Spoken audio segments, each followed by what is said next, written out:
to you some other time on the show. Thank you. Are. He was trying to get from Senator Manasan as far as the benefits that President Aquino was talking about as far as the police and the military are concerned. What did you notice about the kind of slant, if you say, slant that the president had, or bias for the police more than the military here, because there were more benefits that we've heard as far as the accomplishments of the president in relation to providing benefits to the policemen.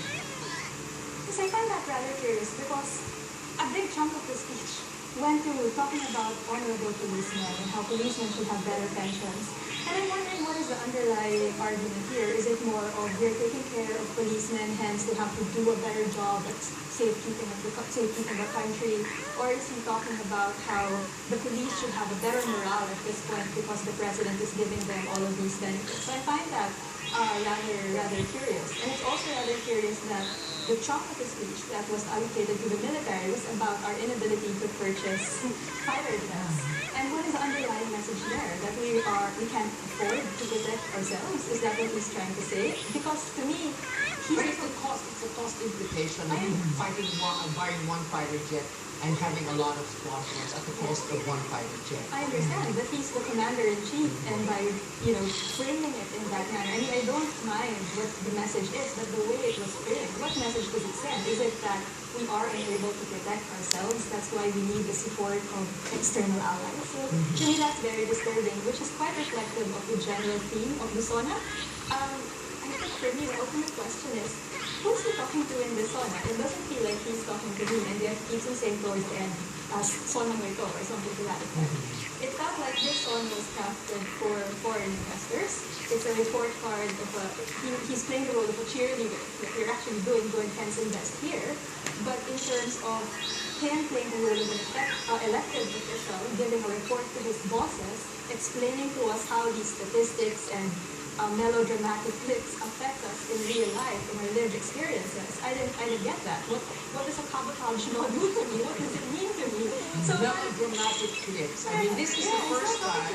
This is the first time, if I recall, that he uses case studies of all of these policemen and in this PWD voter who goes up the staircase just to be able to vote in the other floors, and so many other people, the case studies that he showed, and even the PowerPoint presentation of how to highlight and how to drive home the numbers.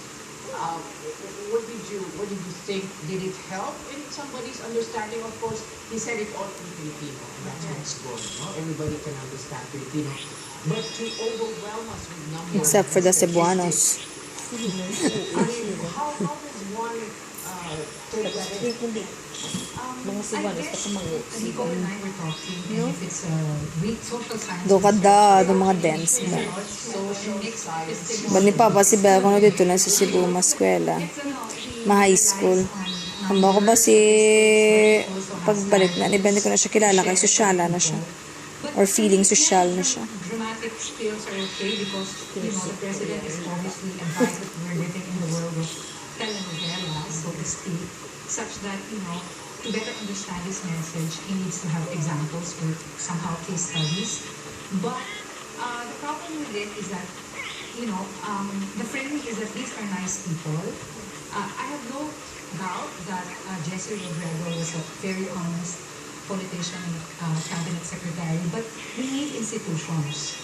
One of the framers of the U.S. Constitution, James Madison, said, if men were angels, then we do not need government. So we need to have institutions. And that's why I'm also glad that the president at one point urged the passage of the Civil Service Code. Yes. Which is a very good way to institutionalize reforms in terms of bureaucracy. That's a big task for the chairman, Francisco Duque. We're again joined by Tony Velasquez, live from the Batasan Pagbansa. Tony. Thank you again, Tina. And we actually moved downstairs. We're still in the north wing of the Batasan lobby, but we had to move downstairs here, and we're going to be talking now to Chief Justice Maria Lourdes Serrano. Madam, good evening to you, and thank you for si joining us. Reno for naman ASS nili Story. wala sang Wala sang... good evening Tina wala sang Having listen to Wala daw, wala na siya ginarespeto sa mga fellow justices niya. Tuod nga ha. Kaya imagine, bala first niya na nga flag ceremony, nga Nga siya. pag-install niya, ged, nga siya, first day niya, ang mga pinula nga justices wala nag-attend. Tuod. Sa pila ka bilog sila daw, Ga-video ko, day. How? Butang ko na sa YouTube. Tapos aray mo video, aray mo tingog, manda. But he knows the pulse of the Filipino public. He has been Para kay sino na? Wala lang ko. Wala na yung kalingawang ko na yan. Well, of course, the president talked a lot about reforms that he wants to continue for the next, for the remainder of his term. Was there at least Ayawan something ko in his na message that you kuha. wanted to Liwat. hear about judicial reform as well? the real test of support for judicial reform Wala na siya. will come when Congress tackles the budget proposal of the judiciary. There are a lot of things that we need to change. The old ways of doing things cannot be tolerated anymore. It cannot be business as usual. The slow pace of litigation will have to be addressed. We have heavily clogged court dockets, which also contribute to the delay in litigation. And we have a lot of detention prisoners who are awaiting the termination of their trial. And to the extent that the time is taking too long for them to be either released or finally convicted, that is not just, from my point of view. So there are so many things we have to do, systems-wise, administration-wise, and we hope to get sufficient support from Congress in terms of our budget request. And then I hope to see some legislative reforms also being pushed forward by the enlightened congressmen who even right now are very sensitive to the condition of the judiciary.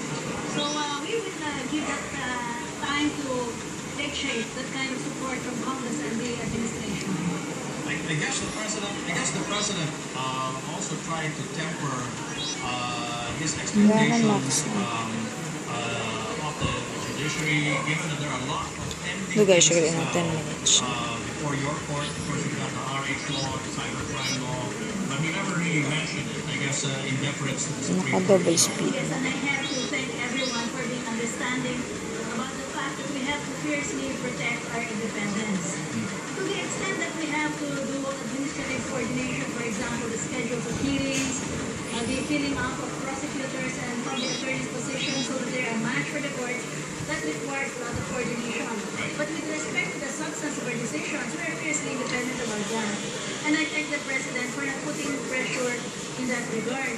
The lower courts right now have a pending caseload of more than 600,000 cases. We're moving everything so that that kind of numbers will see dramatic reduction. We have a lot of interventions also on that. We need a lot of help from the private sector as well as from the government for that to happen. Now, with respect to the sensitive cases that you have mentioned, I thank you and I hope that you appreciate the kind of transparency that the court is bringing about, that the podcast, all the proceedings are being heard. You now fully understand the questions that are bedeviling us. So, things are moving in that direction, and we ask the country also to understand that even our processes are very different from that of the legislature and the executive department. We are a multi-layered, process-driven agency. All right. Well, thank you very much, Chief Justice Serrano, for being with us here on our special coverage. I appreciate that you gave us some of your thoughts as well on the president's speech. Thank you very much, Tony, and thank you very much, Tina. Thank you. Back to you, Tina. Thank you very much.